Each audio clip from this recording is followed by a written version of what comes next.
Alléluia, Alléluia, Alléluia, Alléluia, Alléluia, Alléluia, Alléluia, Alléluia, Alléluia, Alléluia, Alléluia. Merci Jésus, merci Jésus, merci Jésus, merci Jésus. Alléluia.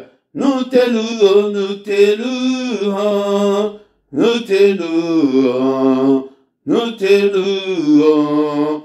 Alléluia. Nous t'acclamons, nous t'acclamons, nous t'acclamons, nous t'acclamons. Alléluia. Alléluia. Nous t'acclamons, nous t'acclamons, nous t'acclamons. Nous t'acclamons, alléluia, alléluia, Azanzambe, Azanzambe, Yesu, Azanzambe, Azanzambe, alléluia, alléluia, Azanzambe, Azanzambe, Yesu, Azanzambe, Azanzambe, alléluia, alléluia, nous t'acclamons, Jésus. Nous t'acclamons, alléluia, alléluia, merci Jésus, merci Jésus, merci Jésus, merci Jésus, alléluia, alléluia, alléluia, alléluia, alléluia, alléluia, alléluia, alléluia, alléluia, alléluia, alléluia. Alléluia, alléluia, alléluia, alléluia, alléluia, alléluia, alléluia, nous t'élèvons, nous t'élèvons, nous t'élèvons, nous t'élèvons, alléluia, alléluia, nous t'exaltons, nous t'exaltons, nous t'exaltons, nous t'exaltons, alléluia. Alléluia, alléluia, alléluia, alléluia, alléluia, alléluia, alléluia, alléluia, alléluia, alléluia, alléluia, alléluia, alléluia, alléluia, alléluia, alléluia, Azawa, Azawa, alléluia, Azawa, alléluia. Azawa, alléluia, alléluia, sopanguye, sopanguya, Yesu, sopanguya, sopanguya, alléluia, alléluia, sopamolimo, sopamolimo, sopamolimo, sopamolimo, alléluia, alléluia, alléluia, alléluia, alléluia. Alléluia, alléluia, alléluia, alléluia, alléluia. Merci Seigneur notre Dieu, nous te bénissons, nous te rendons grâce pour la opportunité au pesibiso na pokwa lelo afin que tu akoye kola maloba na yo ozali na tango yakoye kola maloba Zambe tata totiki moma oyo na maboko na yo ezali maloba na nguya ezali maloba na elonga. Yango, tout a été créé par la parole, à part tout ce qui est sur ma bouche, du début jusqu'à la fin. Et nous allons ensemble, Naviso, Fongola entendement ya moko na moko, Ayoka nini oko de Beneviso, n'enseignement ya poko alelo, na étude ya poko alelo, Omimon dit sa papa, Oyon Suezali ayote, Oye yaka pete pona koyiba parole, moi aussi Kanaviso, na kombo na Yesu Masia, Père de gloire. Manifeste-toi, Seigneur. Nous avons besoin de ta présence. Nous avons besoin, Seigneur, de toi, Seigneur, ce soir. Papa, tout le monde a monnaie na yo. Tout le monde a monnaie na yo, papa. Papa, fongo la maïe la moko la moko. Papa, disposé biso. Yakoyo kamaloba oyo. Maloba na bomo. Maloba na nguya. Na kombo na Yesu Masia. Makila na yesinga biso. Makila na yesinga. Esika oyo. Papa, nyoso pona lokumu na yo. Na kombo na Yesu. Nous disons Amen, Amen, Amen, Amen. Bien-aimé dans le Seigneur, na pesibino mbote, na kombo na Yesu Masia, na pokwa lelo to epete to ekola, maloba na nzambe, maloba na bomo, yango nde na ye ndeko na ngai zala dispose ya koyoka maloba na nzambe zala na carnet na yo zala na stylo na yo zala pesa temps epai na nzambe ya koyoka malakisi oyo ndeko na ngai ete Seigneur azoloba ke peuple na ngai ezali détruit ete boyebi ezali te epe bato mingi lelo bazali koprivilégier prière na place ya parole et pourtant tout passera mais la parole de Dieu ne passera jamais. Bien-aimé dans le Seigneur kozala détruit te mpona kozanga koyeba yango nde luka oyeba. Bien-aimé dans le Seigneur na micro ya pokwa lelo ezali wa bino monte Philippe na répété na enseigné yo parole de Dieu ndeko na ngai disposer temps na yo disposer motema na yo mpona koyoka mutu te me ozali koyoka nzambe ezali mpona faveur na yo ezali mpona bolamu na yo yaya yango nde oyoka maloba na nzambe ezalaka mutu ya kotangaka bible zala mutu yake ozwa temps ete otanga biblia osomba biblia na yo ya papier afin ke oyekola. Bien-aimé dans le Seigneur tolobaki ete toza na baverset mibale des références otokobanda kotanga bien-aimé dans le Seigneur afin que et pour la biso nzela tolobaki ete tokobanda kotanga Osée chapitre 4 verset 6 na Osée 6 mais tokobanda nanu na Osée chapitre 4 verset 6 et le binini bien-aimé dans le Seigneur ezali ba verset tozolobelango lokola ba récitation. Seigneur a levé mon peuple est détruit parce qu'il lui manque la connaissance. Puisque tu as rejeté la connaissance, je te rejetterai et tu seras dépouillé de mon sacerdoce. Puisque tu as oublié la loi de ton Dieu, j'oublierai aussi tes enfants. Bien-aimé, Seigneur a levé que peuple naïf, oyo zali ngai nazali, et tozali détruit, et makambo ezo simbate, makambo nyonso eza mobulu, ete connaissance ezate. Tozomona lumière te na bombo na biso ete connaissance ezali te connaissance wana connaissance ya parole connaissance wana connaissance ya nzambe tokomona ngo na verset boelandi. Puisque tu as rejeté la connaissance lokola olingi koyekola te lokola olingi ozoboya yango et tango ya parole de Dieu ozolala pongi tango ya parole de Dieu emute yango kutu azoloba mingi nano silicité soki asilisi obenganga tango ka prier de kobanda obenganga yaya yango de ozali korejete nzambe yoka nzambe alo ye pa alobi ke nakorejete yo il faut toyeba ndenge nini nzambe afonctionnaka. Bien-aimé dans le Seigneur zala mutu ya kotanga maloba na nzambe ya koyoka baprédication oyoka baenseignement lokola boye ndeko moko alo papa ya baenseignement milayi wana mutu akolanda te yaya mais na Facebook tozosala batango milayi sans se rendre compte yango soki oboyi nzambe alobi ngai te nzambe alobi ke akorejete yo et tu seras dépouillé de mon sacerdoce. Sacerdoce na nzambe ezali présence na ye.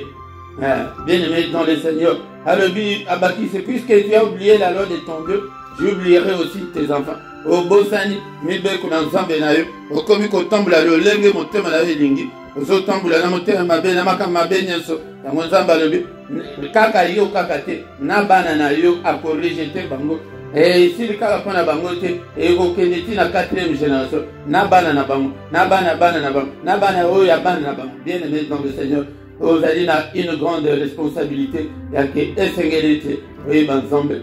Sikoyo tokende na 6 verset 6 nzambe alobi nini? Seigneur alobi car j'aime la piété et non les sacrifices et la connaissance de Dieu plus que les holocaustes.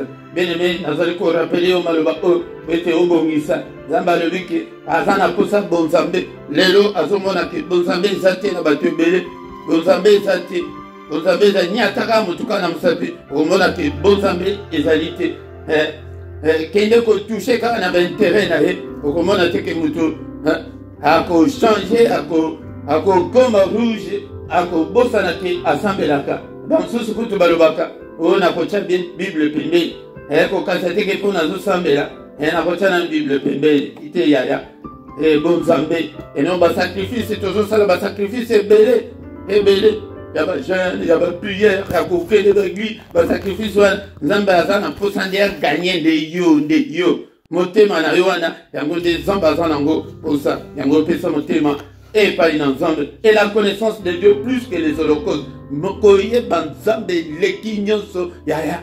Koye banzambe soko yebi zambe yango de koye bake ana kocha lokolo te. Bien-aimé dans le Seigneur, yango de passage na biso ya référence otolobaki na boyi kolina biso ye kolaka maloba na nzambe doza na grâce ya kozwa ete basali ban enseignant lokola biso ete to enseigner parole de Dieu et notre kede na maloba na nzambe kaka ya kolengisa batu.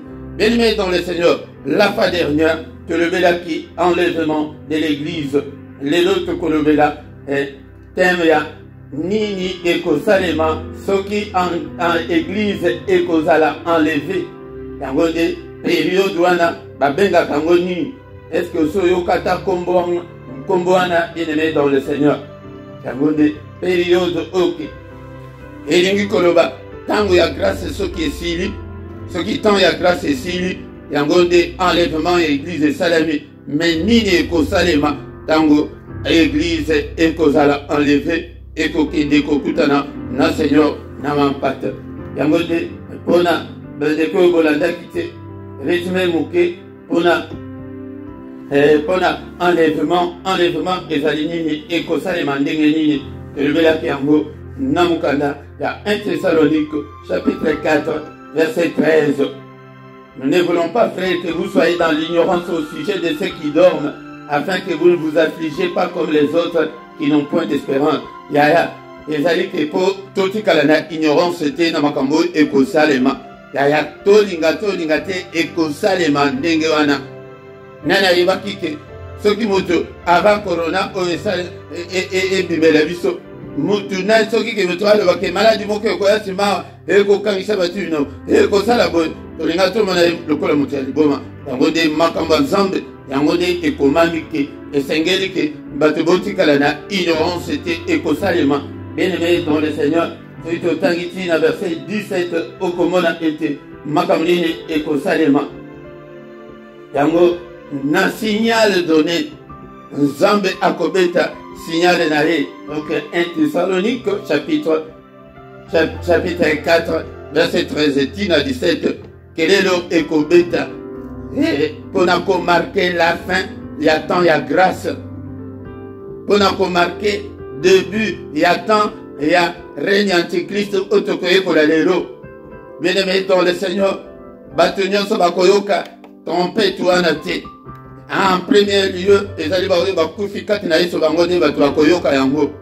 Tango bakoyoka yango, ils seront ressuscités pour aller rencontrer le Seigneur dans les heures. Bien-aimé dans le Seigneur, yango nde eza makambo oyo biso esengeli toyeba. Car si nous croyons que non, verset 16, car le Seigneur lui-même est un signal donné à la voix d'un archange et au son de la trompette descendra du ciel, et les morts en Christ ressusciteront premièrement. Baye, Seigneur makonaye konyatana mabelete akotelema na mapata yango de batu wana bakosekwa susu nanzoto ote bakosekwa nanzoto yasika pona kokele kokutana na mokozi na biso na mapata. Verset 17. Ensuite nous les vivants qui seront restés, nous serons tous enlevés avec eux dans les nuées à la rencontre du Seigneur dans les airs. Tokozala biso nyonso enlevé, l'effet d'enlever là, yango de ezali ko bengama enlèvement. Ya ban ensemble à la rencontre du Seigneur dans les airs et nous serons toujours avec le Seigneur. Bien-aimés dans le Seigneur, yango de ekosalema bongo. Tango ekosalema bongo, mais qu'est-ce qui va maintenant alors se passer? Tozotiana no pembeni oyo ekose passer côté ya Seigneur. Mais sikoyo tozolobela sikoyo na ndenge ya mokili. Na ndenge ya mokili yango nde ekobanda règne ya antichrist ou bien tozobengango la grande tribulation. Elingi koloba bato wana oyo bakosekwa na Saint-Esprit mutu akosekisa bango. Batouana oyoke bakozala transformer baoyo bakozala bomo, c'est le Saint-Esprit qui va les transformer pour les amener dans les heures là où le Seigneur était qui ne kokota na fête, il y a mariage au Nkolo Azaliko Bongisa. Bien-aimé dans le Seigneur, enseignement au Seigneur était Tolandango Malam, Tozolandango Malam Ponani, Potoeba Makamuni ou Ezaliko Ya, Simanabiso, Liboso Nabiso, Makamuni ou Ezaliko Ya, bien-aimé dans le Seigneur. C'est quoi à la tête et toujours qui est dans l'église, kaka délivrance, toujours qui est dans minimum, toujours qui est dans non, oyo ezali na koki ko bengango météo spirituel peut-être que mbule ko beta, bien mbule ko beta te, bien neige te kokoya, bien neige kokoya te, mais la météo spirituelle bazali ko yebisa biso te, toujours vivre kaka, oyebite lo biso ki mbule ko beta, bien soki neige te ko beta, soki manili te ko zala. Dans la bamboka tofan, mon lobby temps sous moins 12, yo bimi, natriko, bimi la chemise à pamba. Tu vois ce que ça va faire. Météo spirituel, yango de tango, église et kozala enlevé, tango Christ a quand même, basantu, o bakufa ki katina yesu, namba o bakozala vivant dans tango, trompe-toi ne kosalema, yango de eto bengi, tango ya grande tribulation et bandit. Bien-aimé dans le Seigneur, grande tribulation et Zaliboé. Toko scindé en deux. D'abord, nous avons la tribulation proprement dite, et puis nous avons la grande tribulation. Qu'est-ce que cela veut dire? La grande tribulation. Donc, dans mon moment, mon période, il y a 7 ans. Pendant 7 ans, la période, il y a grande tribulation, autokaboli, na katikati ke, parti ya liboso, ezali, ezobengama, la tribulation, tout simplement. Mais yami balé, ezali, et la grande tribulation, toko divisé, 7 années, en deux. Et kozala, 3 ans et demi, ya liboso, et puis, 3 ans et demi, yami balé, 3 ans et demi, ou bien 42 mois. Yango bien aimé dans le Seigneur. La grande tribulation, les amis, période il y a trouble que l'humanité ait jamais connue.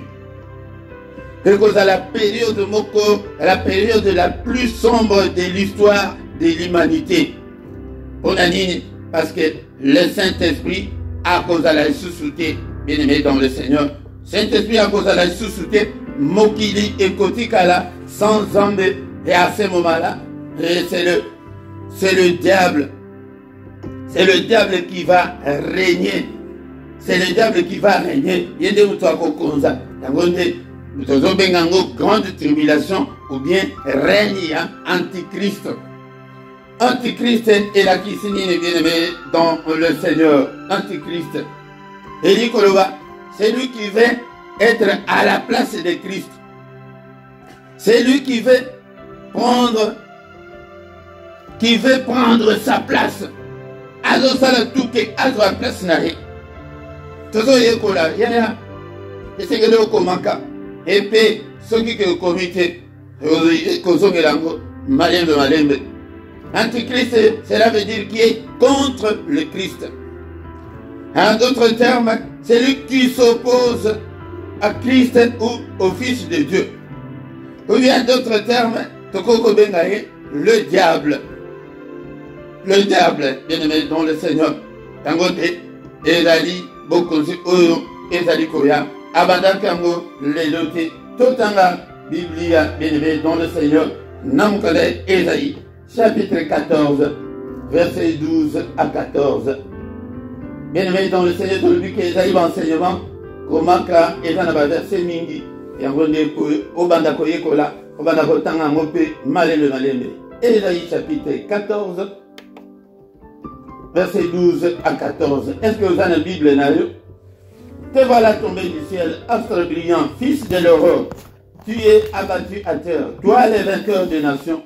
Tu disais en ton cœur, je monterai au ciel, j'élèverai mon trône, au trône au-dessus des étoiles de Dieu. Je m'assiérai sur la montagne de l'assemblée, à l'extrémité du septentrion. Je monterai sur le sommet des nues, et je serai semblable au Très-Haut. Awa, c'est-à-dire en côté, Babengane na likolo diable, ayaki, était azwa et bonganae, aki de kota, likolo ya, étoile oyanzambe, bien aimé dans le Seigneur, yango nde orgueil wana mpona orgueil wana yango nde babenga na ye yango nde ntango aye na se yango soki ozomona mutu azali kaka na orgueil elingi koloba aza na sémence ya diable aza na sémence ya diable bien-aimé dans le Seigneur. Alléluia. Yango bien-aimé dans le Seigneur napesi verset oyo mpona kolakisa ke tala nkombo na ye ezali antichrist, donc aza contre Christ. Abitumba wana basala likolo balonga ye azoya kocontinue nango susu ti awa na se na mabele bien-aimé dans le Seigneur.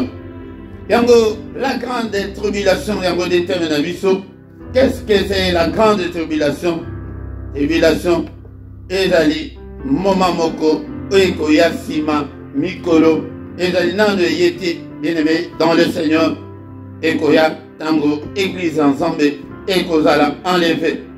Yango de na lobaki que ezali scindé en deux, la grande tribulation elle-même et puis la tribulation proprement dit. Période wana ekozala divisé en deux, dans 3 ans et demi, 3 ans et demi.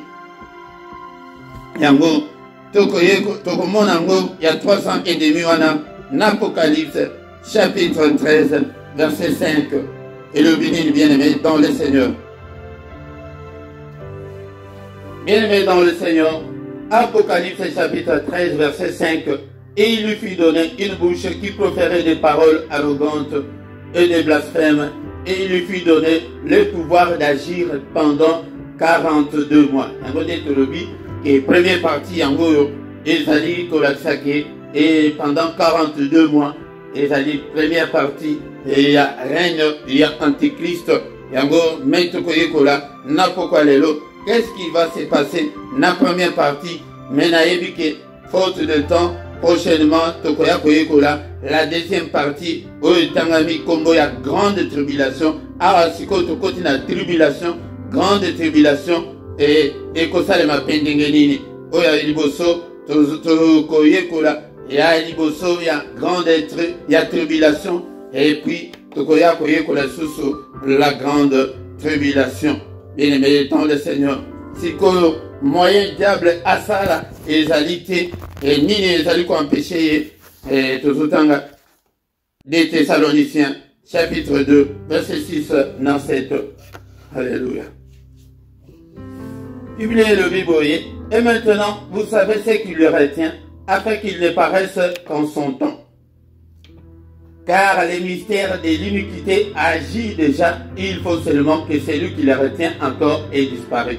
Bien-aimé dans le Seigneur, Yangone et Sengel était et Salema Natango Nango. Maintenant, et Salamité, qu'on constate que et Salami. D'abord, et que Salema Nano, enlèvement et église. Dans le de côté, enseignement, et Kotan Moutunio Salamatori, Nekolanga s'occuper aux ans à la question. Poser ma question sans hésiter, nous serons là pour te répondre. Et le temps n'a quitté, le Saint-Esprit est encore là. Yango de somona tozo ke de l'église, yango tozo te abatu, bobongwana, bosalaboy. Maintenant tango oyoke règne dans grande tribulation, le Saint-Esprit ne sera pas. Tikana souligné, li comme sous très important, et j'ai dit que dans le Saint-Esprit et à Komema, Bandime, Nalikolo, et pas notre Seigneur, qui a fête de noces, yango, le monde restera sans Dieu. C'est pourquoi tout ce bengango règne, il y a Antichrist ou bien la grande tribulation, diable a Osala Oyo Alingi. Yango, bien aimé dans le Seigneur, encore une parenthèse. Banani bakokinde, banani bakotikala, batunyo samkilo babinzambete, batunyo sobazana binzambezambe, bakokinde te, na ba chrétien, ya lokolo nakati, lokolo libanda, bokotikala ko vivre siko le royaume, ya antichrist, bokotikala ko vivre le règne, ya antichrist, yende mutu à régner, bien aimé dans le Seigneur, yangonde. Makambo esengeli tango yangoyo esengeli était obongisa n'ensemble. Il n'est pas encore trop tard parce que batu akala baluka qui était vivre dans temps ya grâce oyake ata osali mabe ndenge nini soki osengi pardon nzambe akolimbisa me ye ozowumela kaka na masumu. Bien-aimé dans le Seigneur, okotikala na bokonzi ya antichrist. Bien-aimé dans le Seigneur, ezali malamu te ke otikala yango wana eloko ezali konetenir ye yango wana. Yango tokozwa Apocalypse chapitre 13, tokotanga verset 1 tina 10. Bien-aimé dans le Seigneur, peut-être toyeba qu'est-ce qui va se passer la première partie où il y a règne antichrist. Et Koloba, c'est l'installation de son règne sans le Saint-Esprit, sans Dieu, le monde sans Dieu. Yangonde bokonzi antichrist et kosalema diable a coupé ses pouvoirs wana et a régné et a régné ndenge côté na biso tozana Seigneur Jésus touti koyoka ke antichrist yende alingi azwa place ya Christ. Diable a coupé ses pouvoirs wana et a régné nango. Makambo bana nzambe il faut toye bango soki tozo kanga makaka na ban c'est makaka moko moko yaya il faut toye ba liboso tozo kende makambo nini ezali liboso na biso. Alléluia. Bandeko c'est ezali livre ya Apocalypse yango nde mutu elobeli biso na makambo oyo ekoya yango Bible elobi ete totanga mukanda oyo Apocalypse. Les fêtes que Yakotanga, nous sommes bénis, nous sommes heureux. Les fêtes Yakoyo Kango, tous allez bénis, tous allez heureux. Yangone, Mukanda Omutu, ezali ko explique biso, Nengenini, Makambo Ekoya, Makamboana, Eko Saleman Nengeni, tant au Seigneur à cause peuple naï, Mokiletikali sans zambe, Yangone, Antichrist, Akobima, Akobima la, Nanzela Nini. Bien-aimé dans le Seigneur, Yangoni toujours tanga awa, Apocalypse chapitre 13, toko tanga verset 1 10, ceux qui on attend ceux qui kosili sangote, toko ya kosili sango prochainement. Bien-aimé dans le Seigneur, nalingi ete tokene nango malembe nalingi te ke na tondi sabino na enseignement mingi nalingi ete bokene nango malembe parce que les livres on avec l'église bazote yangote. Car internet ezali batumuke batu bazali côté yango yango d'étiquette biso enseignant tous yango on a enseigné peuple de Dieu. Antichrist a kouta wat et il s'éteint sur la sable de la mer à kouta na mer. Bien-aimé dans le Seigneur, oui, j'ai vu monter de la mer une bête. Là, il s'éteint sur la mer, c'est le diable, à dose de la Antichrist aya. Et j'ai vu monter de la mer une bête qui avait 10 cornes et 7 têtes. Et sur ces cornes, 10 diadèmes. Et sur ces têtes, les noms de blasphèmes. La tête que j'ai vue était semblable à un léopard. Ses pieds étaient comme celles d'un ours et sa gueule comme une gueule de lion. Le dragon lui donnant la puissance et son trône. Yango de à cause de la puissance, bien-aimé dans le Seigneur. Yango de tokoye kolango mais le kolezali mokala makasi yango esenge ete bien-aimé dans le Seigneur toye kola eloko moko toyeba ke elikolo bani évite surtout comme na verset 10 mais place toko sukela yango de tokoya ko continuer prochainement ndenge siko antichrist akoya ndenge ni makambo nazali koloba ezali spirituel ezali makasi esengeli ete toyeba. Dans le verset 1, et il s'éteint sur la mer. Il là, c'est le diable, c'est Satan lui-même. S'éteint sur le sable de la mer. Le sable, Ezali, et le béli prophétique, Ezali, et le béli biblique, Elingi Koloba, ba peuple nombreux, Ezali Elingi Koloba, Namokili. Ezali Namokili, yé à côté de ma, Namokili. Namabele oyo ezali pembeni ya mai. Puis j'ai vu monter de la mer. Mai pe ezali ko symboliser sous babikolo. Et une bête là, c'est l'antichrist. Antichrist Akoya, qui avait 10 cornes et 7 têtes. Bien-aimé dans le Seigneur, mais makamyo soana ezali na signification na yango. Tango Antichrist Akoya, Tango Saint-Esprit Akozala Susute, yango nde le diable akopesa ye bokonzi, akopesa ye bokonzi. En détail, 10 cornes, bien-aimés dans le Seigneur, ezali ko représenter ba couronnement. Pour tango antichrist akoya et surtout ce tomoni que église à Jérusalem et ko Salema yango nde akoya kuna akokende kovanda kuna ako gouverner mokili na 10 rois bako kabola mokili en 10 parties. Na 10 parties wana province nyonso ekozala na roi nango yesiko akozala en tête. Tango akozala en tête ba gouverneur nyonso wana yende mutu ako gouverner na bango bako sala une monnaie unique, bako sala une armée unique, bako sala ke makambo nyonso ekende kaka ezo dépendre na gouvernement central ya antichrist. Yaya wana na touchele yote na deuxième partie wana nde ya grande tribulation. Mais tokoko kende mbala moko te na grande tribulation sans que tolobela na tribulation sans que toloba makambo ndenge ekosalema. Bien-aimés dans le Seigneur, yango nde makambo. Les 10 cornes, ce sont 10 rois. Ya ba royaume oyoye à confonder. Et cette tête, elle a dit 7 empires. L'empire wana essaie les cas. Ti empire ya suka et gozala empire na ye oya ya antichrist toyebi ndenge ya Babylone, ba Syrie, ba Égypte, ba Grèce, ba Rome ndenge ba empire wana eleka. Mais empire oya munene oyo etikali pete eya ezali ya ye ya antichrist. Bien-aimés dans le Seigneur. Et sur cette tête les noms de blasphème na ekotiwana ekozala na mutu na ye ekozala na kombo ya mafinga ya kofinga nzambe. Bien-aimés dans le Seigneur. Yango makambo oyo ekosalema na tango royaume wana eko s'établir, bien-aimés dans le Seigneur.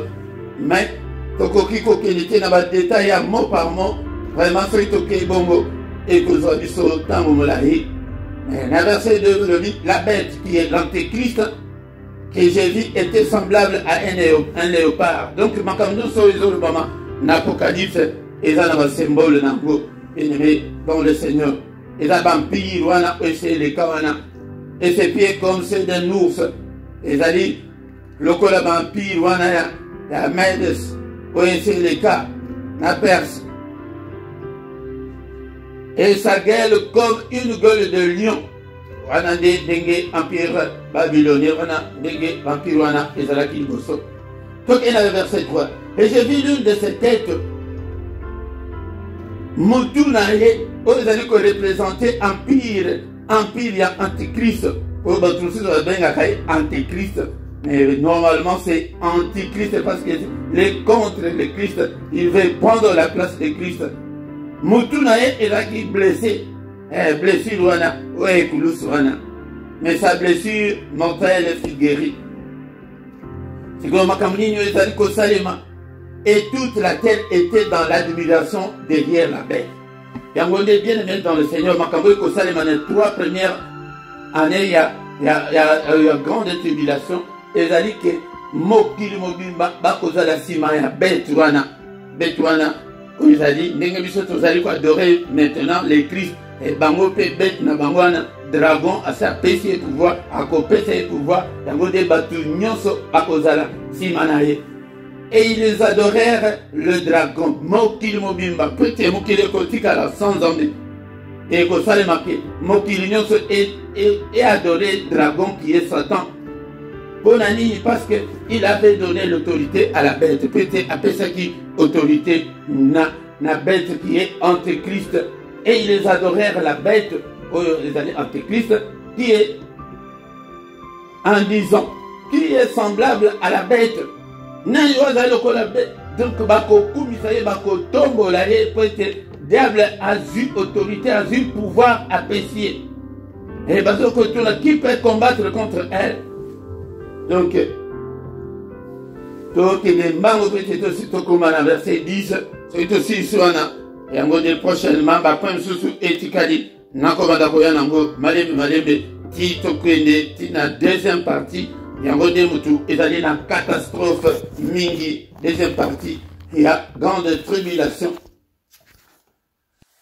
Verset 5, et il lui fut donné, la bête, une bouche qui proférait des paroles arrogantes et des blasphèmes. À cause de la trop arrogant, gouvernement et cause à la que non, yéna et sengelika batunyo so batosaye. Et lui fit donner le pouvoir d'agir pendant 42 mois. Dans des 3 ans et demi, yangwana. Première partie, ezali installation, il y a gouvernement dans Bango, il y a Antichrist, il y a que batunyo so sengel, ba adorer le dragon qui est Satan, batunyo so ba respecter la bête. Verset 6. Et Élou ouvrit sa bouche pour proférer des blasphèmes contre Dieu, pour blasphémer son nom. Akobanda ko finga nzambe kochola nzambe nandenge moko mketepo bango moko bazala na ba télévision, bango moko bazala na ba radio, bango moko bazala na ba journaux. Bien aimé, internet et bazala na contrôle na bango. Donc bako finga nzambe nandenge mokete de konanga ko finga kombo na nzambe et na tabernacle na ye, dans le verset 6, la lakape na Bible na yo. Et ceux qui habitent dans les ciels, bako finga, pour te bango ba utakuna, ba yebi ndenge ezali, ndenge maswana kine ba bundaki. Verset 7, et il lui fut donné de faire la guerre au sein. Ah, makambo a pouvoir o bako pesa ye ezali ke abum sabasan, basanto mo bazabanen, pete basanto, baseba keina Yesu. Basanta bazali yo oyo zalaka lokolo na kati lokolo libanda otikali na regne na ye ifa bundisa yo okomona ndenge sikoyo bakosala yo ke mutu akokotela yo azate ba prison nyonso eza ya bango, ba tribunal nyonso eza ya bango, ba juge baza ya bango. Oza na place oyo okokende ofunda te ete basi basale gouvernement moko ete ya ba province ekozala 10 na lobi yango oyo kango bien basala 10 provinces, mais na province nyonso ekozala na roi nango oyo akobanda ko régner kopesa rapport na gouvernement central ya Antichrist. Mais dont le Seigneur tala makambo ekoya balobi ke bakobundisa basantu et de les vaincre. Il lui fut donné autorité sur toute tribu ti ata na village na bino bako contrôler tina ba village, tout peuple, toute langue et toute nation. Et nation mon côté et ko échapper. Éviter ce que au timbo la libulu au kota. Éviter ce que au zala wapi. Nikolanga. Et tous les habitants de la terre l'adoreront. Les habitants de la terre l'adoreront. C'est dont le nom n'a pas été écrit de la fondation du monde dans les livres des vies, qui a de l'agneau qui a été immolé. Yo soki kombona yo banda mokile sala no ikomama te ya tango yango sala tu kombona yo ekota nabuko ya zambe yango ndimela Yesu mi pesa motema na yo, tu n'as rien à perdre bikisa molimo na yo yo kasiko peut-être aussi ça qu'on a lelo et le but est si quelqu'un a des oreilles qui l'entendent. Est-ce que vous avez un ya koyoka? Et pour échapper, nous avons encore ce temps-là. Parce que tout ça, nous attend, il y a grâce. Tant il y a grâce dans l'utilité, enlèvement dans les salamités. Il y a awande, tout ça, car dans la première partie. Mais deuxième partie, il y a nous allons catastrophe. Si quelqu'un mène en captivité, il ira en captivité. Il y a et que vous allez comme un bateau sous la captivité. Et que ça demande bien aimé dans le Seigneur. Yango bien aimé dans le Seigneur, makambo ozo kelango na musika. Ozo kelango na musika bien aimé. Grande tribulation ana elinkoloba. Natana ba mona na lingala te mais na le belango kala na français. Ezali détresse. Grande tribulation ozo kana ezali souffrance, affliction, ezali misère. Et la persécution et kozala ya kosakanate massacre et kosalema disparition bato bakobunga ya lolenge na lolenge po ete c'est l'antichrist qui règne. Yaya éviter ya kotikala tobundana bundana, fait un effort. Et la famille Zara, tout le monde a la deuxième partie que pour somba, pour teka, il faut la marque de la bête. On a la deuxième partie, il y a règne na bango. Assassinat, emprisonnement arbitraire, privation, botolio bana, botolio moisi, botolio mobali, ozana loba kolobate, interdiction. C'est la période la plus sombre pour l'humanité. C'est la période à éviter. Ce n'est pas la période à souhaiter. Yaya, n'ayez conseillé pour mon alaxayo que ça la tout de Kolanga, Olongwa n'a placé aux alliés à Mambe et Théon di Melaye Simasia. La grande tribulation, la détresse du temps de la fin est repris 45 fois dans la Bible. Et Nicolas, c'est imminent. C'est certain. Et que ça va se passer. Ceux qui ont bongi cité et aux alamaming pour nayo.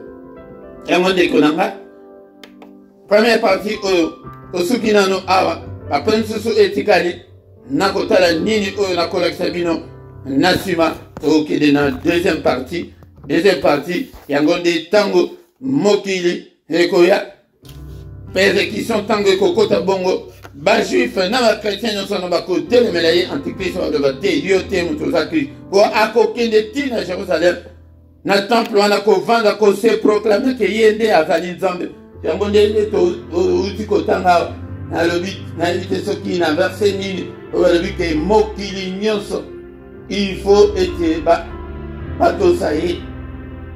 Il faut moutounion so andimelahe ce que on limite yango persécution et bandit alliance akosala alliance na ba roi wana di roi ya mokili wana et nini ekoya ko sukisa yango tango ke akobanda ko tosa susute alliance o basali na ba roi yango di suka ya première partie deuxième partie bandit na ba tudenge ba ko na hotel melahe prochainement bien aimé dans le Seigneur ko sangate to ko ya pe koye kola yango lisusu makambo esengeli bana ensemble bayeba bana ensemble belé tuna et kaka grande tribulation à éviter